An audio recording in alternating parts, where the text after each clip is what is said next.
Nimity slip. It's anonymous. What's up? This is Nimity Slip. Here we're anonymous. We're experimenting. I'm not. It's an anonymous YouTube.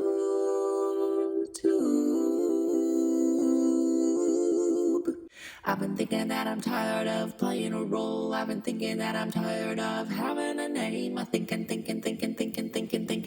and I'm tired of thinking, and I just wanna sing. Okay, wow. I was gonna go all auto-tune, but I don't think that's what I'm gonna do because really what I'm looking for here is a form where I can express feelings, thoughts, observations without a tie to my identity and a tie to what I have built so far, and without the pressure that I'm mainly putting on myself to have any sort of sense-making linear progression of creative progress and life growth. I'm feeling this major upheaval, transformation, complete just obliteration of the past and what I thought I needed to be to live a full and meaningful life. I was working this morning and thinking a lot about anonymity and the power of anonymity with creating things, and how the pressure to be somebody is actually quite stifling for experimental, creative, serendipitous exploration and soulful growth, really, at the core level, being able to find who one is beneath social expectation and external pressure. Anonymity is a really powerful tool to carve down into the core, and that's the phase that I'm in creatively now. I've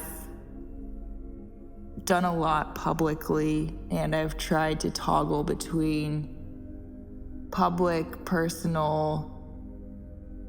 A lot of mental space was taken on trying to figure out what goes where, when, why am I sharing, who is it for, and what is the point.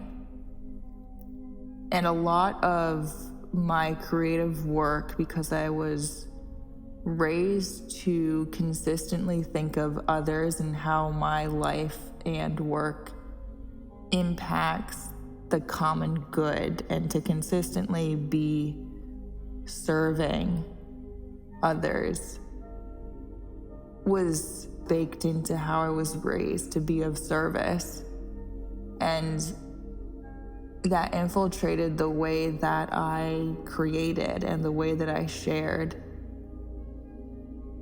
where everything I made I thought had to have some greater purpose and helpful utility in the world, when I don't believe that art is utility necessarily.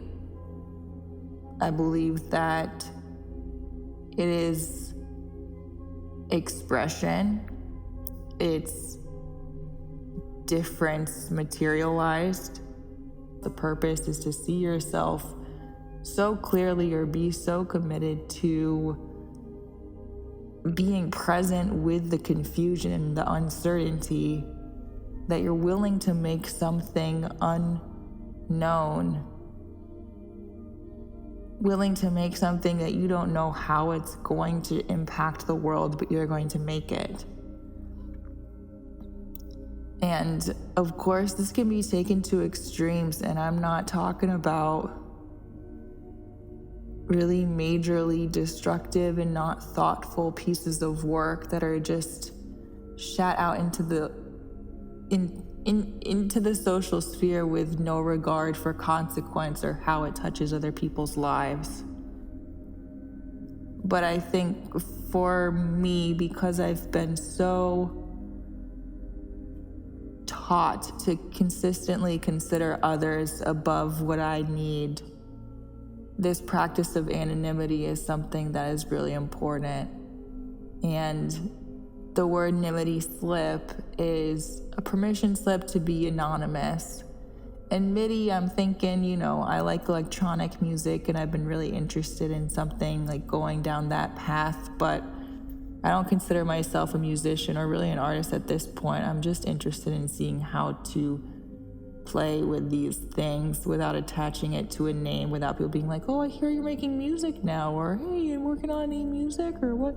Yeah, we should collab. Let's collab. I don't want to collab. That's the thing, is I don't really want to be leading any sort of anything. I don't really want to be collaborating. I just kind of want to be in my own little lane. And I think that's partially why I want to share this too, is I think there's a lot of pressure on artists to not only make their work, but also to be a leader of a community for other artists making their work, and to be of some support and some service helping role in order to legitimize the art that they're making. In order to say, like, I deserve to be here. And I'm just questioning that, and that I really don't think that that's necessary. I think that that's something that I know has been restricting me and isn't actually core to who I am as a person, to be a helper and a leader of communities and a supporter. It is something that I was taught to do and something that I learned was necessary in order to create anything of my own. But what I had found over the years is that I consistently pushed my own expression to the side in order to serve others, and consistently would dilute my work to reach some sort of broader audience or social context.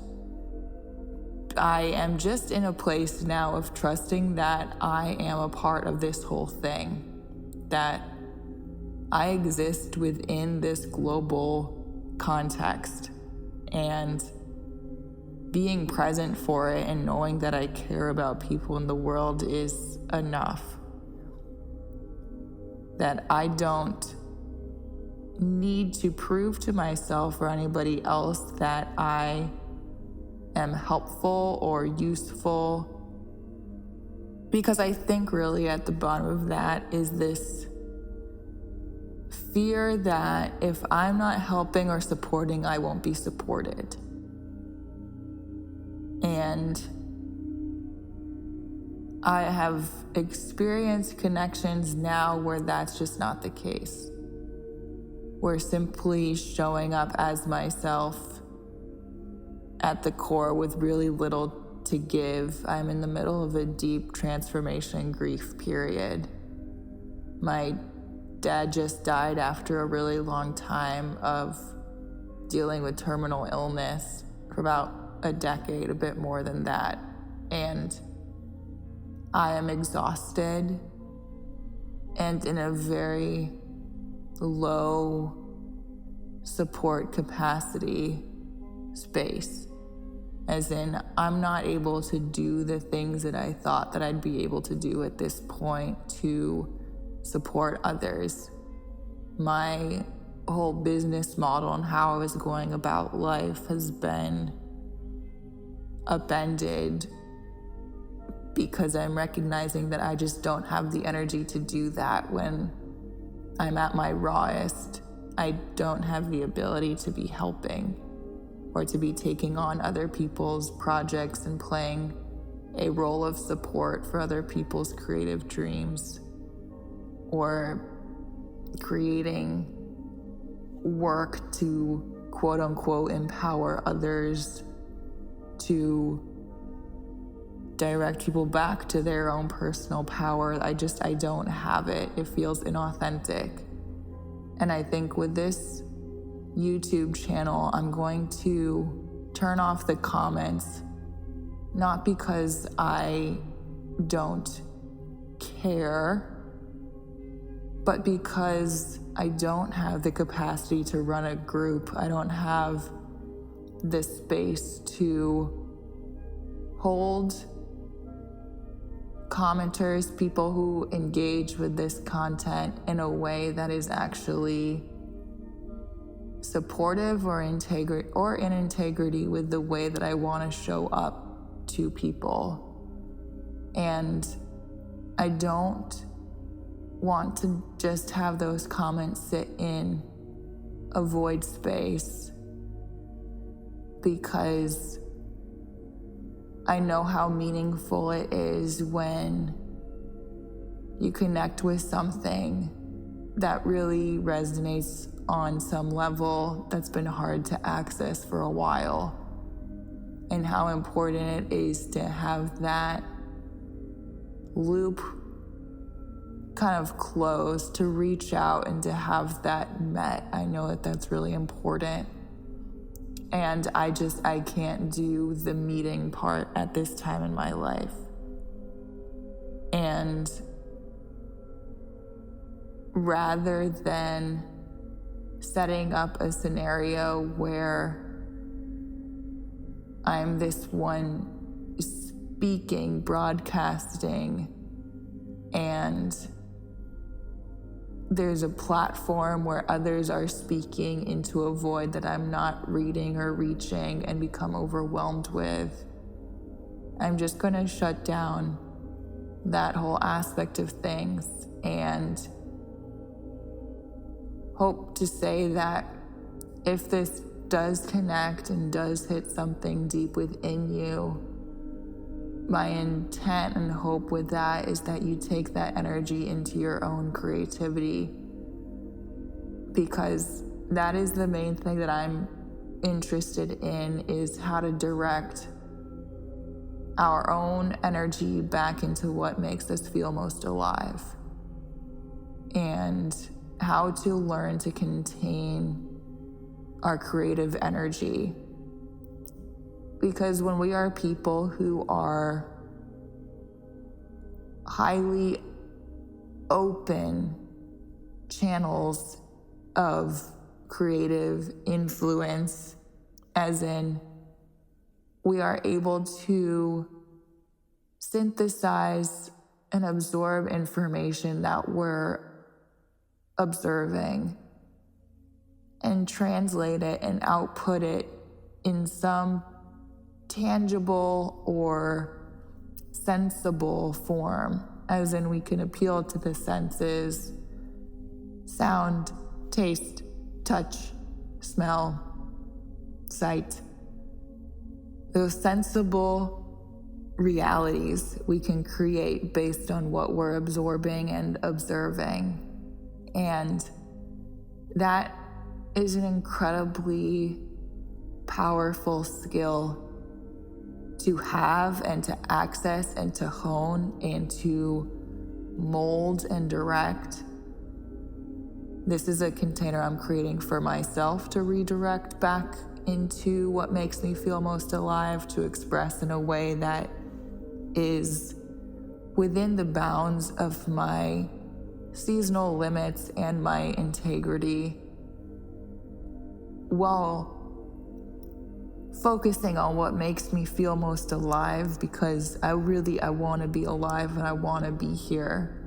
As dark and as hard and as heavy as things can be, I do really want to be here. The shutting down of the comments is a act of experimenting with this approach of directing creative power and energy into what makes us feel most alive, and knowing that I am not in any way, shape, or form able to do that actively for anybody else, but simply through my voice and restricting access to a way of scattering energy that maybe the intent is that that energy remains within your own creative container as well, and that your core is expressed in a way that it has yet to be able to. Okay. All right. Okay. And this is actually super fun now because I'm like, okay, this is a video, and putting it on YouTube means there needs to be a title. And I'm like, what is the title? Oh man. And I think that it's Scorpio new moon. If I could release this on the new moon, that'd be very cool. I'm a Scorpio Mars. Okay, I'm a Scorpio Mars, and this, taking action in secret. That's very Scorpio Mars of me. On the Scorpio new moon. Maybe the title is Happy Scorpio New Moon. How Scorpio Mars of me. How, I don't know. I don't want to hide my astrological curiosities anymore. I don't want to hide my Gemini moon I'm curious about these things. I'm curious about these things. I need an outlet for them. I just do, okay? I just do. I'm talking to myself and just saying I just do, okay? This is just, I just do need that. It's really incredible, the shedding of all these things of like, you need to be logical. What's not logical about following my soul's path? ?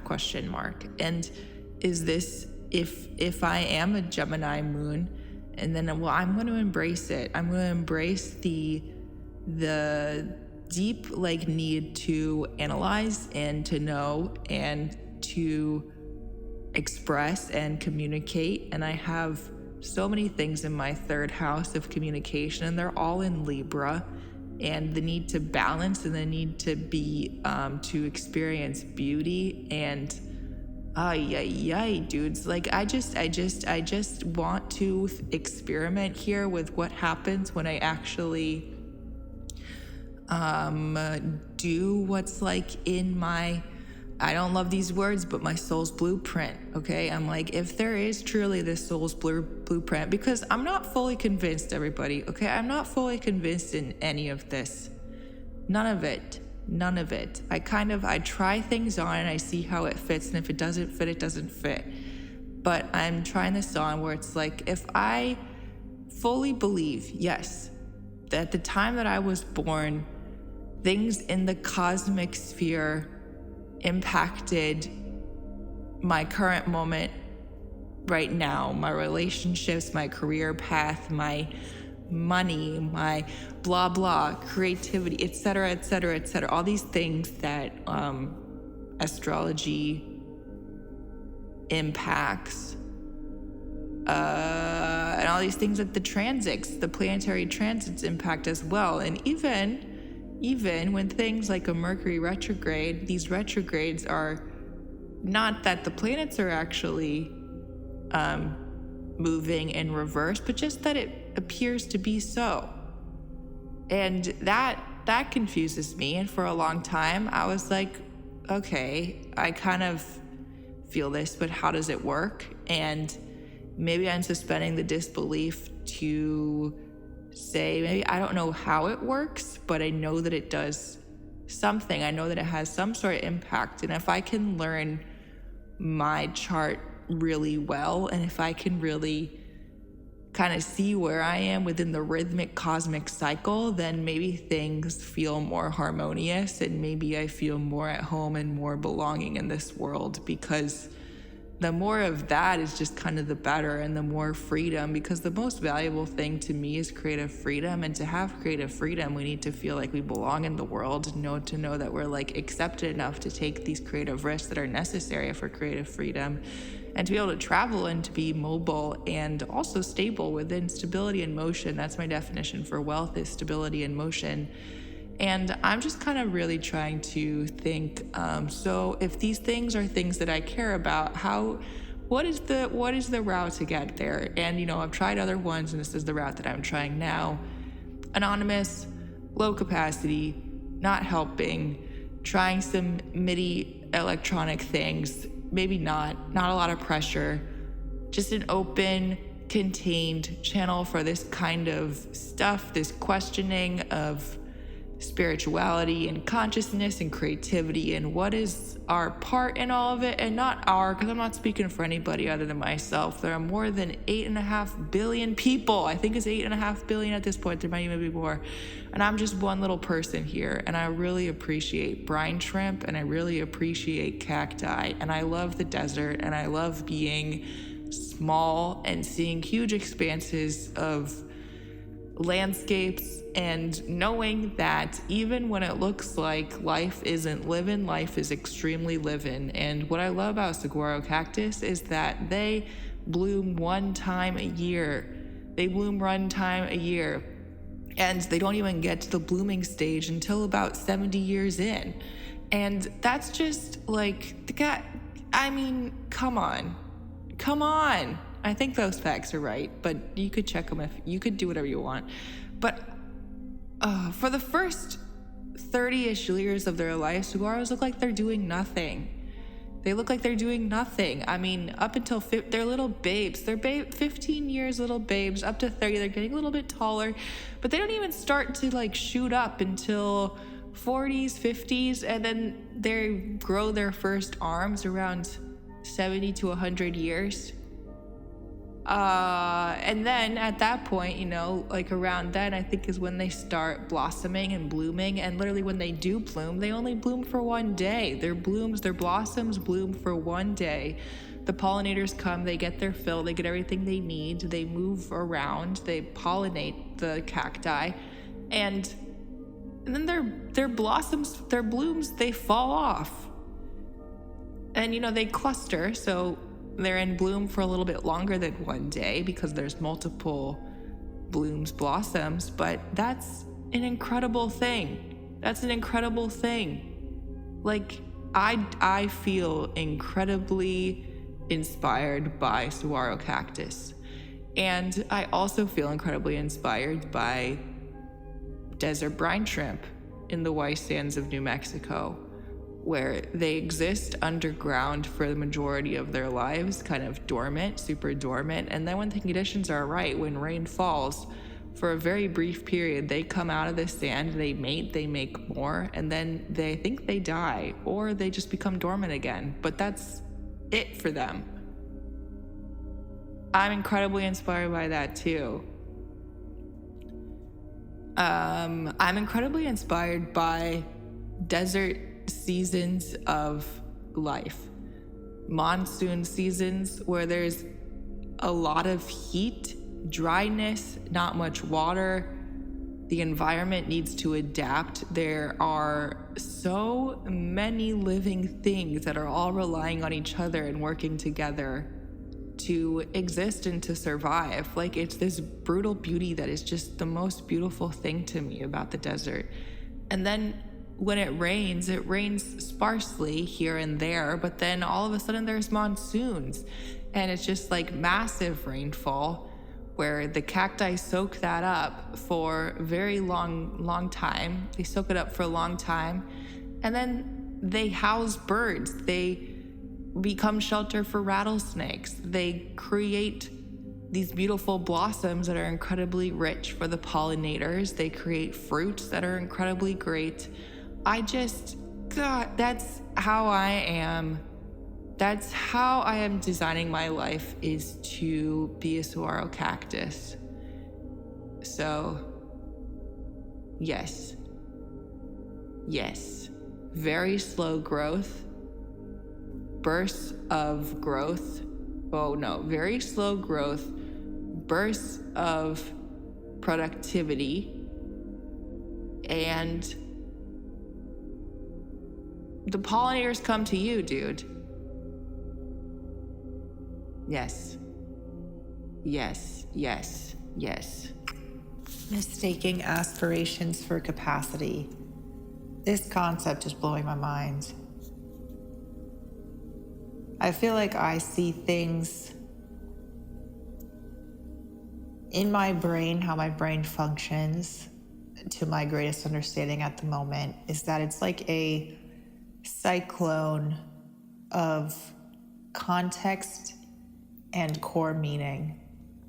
As in, there's core truths or ideas that kind of ground these cyclones that spin around these core truths. And within the cyclone is all of this context at various levels of scale at each point within the spiral of the cyclone, all kind of circling around this core meaning and core truth. So I kind of see from the very intimate to the very universal, from what I've observed and witnessed in my limited perspective, whatever. That's kind of how I experience things. So when I'm talking about mistaking aspirations for capacity, oh my God. I mean, immediately just makes me think of westward expansion and manifest destiny and this American belief, this aspiration of better, and this like promised free land, that the cost of that freedom is removal of personhood from people who live it's genocide, like. And it's the justification that some people have a divine reason to be aspirationally expansive at whatever cost, even if that cost is other people. And just the mental gymnastics that need to happen to justify that and to make that okay within one's consciousness is just fascinating to me. And on a personal level too, I get caught up very much with aspirations, big dreams, big ambitions, going after big ambitions and desires, and while in the middle of it, recognizing that I actually don't have what it takes to manifest them, to complete them, and generating this cycle of setting myself up for failure and feeling bad about myself because I was not working from my capacity, but was working from an aspiration. As in, from the very micro level at this moment, like something super mundane, is I have a house with all of these painted over wood like door trims and baseboards, and I do not like them. I don't like how they look. It's just layers and layers and layers of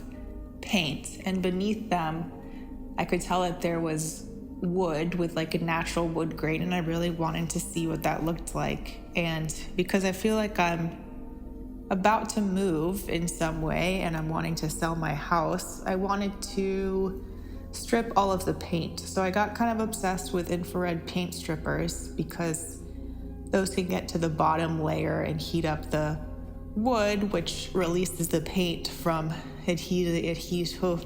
releases the paint from sticking to the wood, so you can peel it off pretty easily instead of doing like a chemical strip or just scraping, which was very appealing to me. And the infrared paint stripper that was the most effective after my research is about $500, and I don't have the money to pay for that right now, so I was looking for alternative options and found a place where I could rent an infrared paint stripper from this community rental place, actually about 120 miles away from where I live.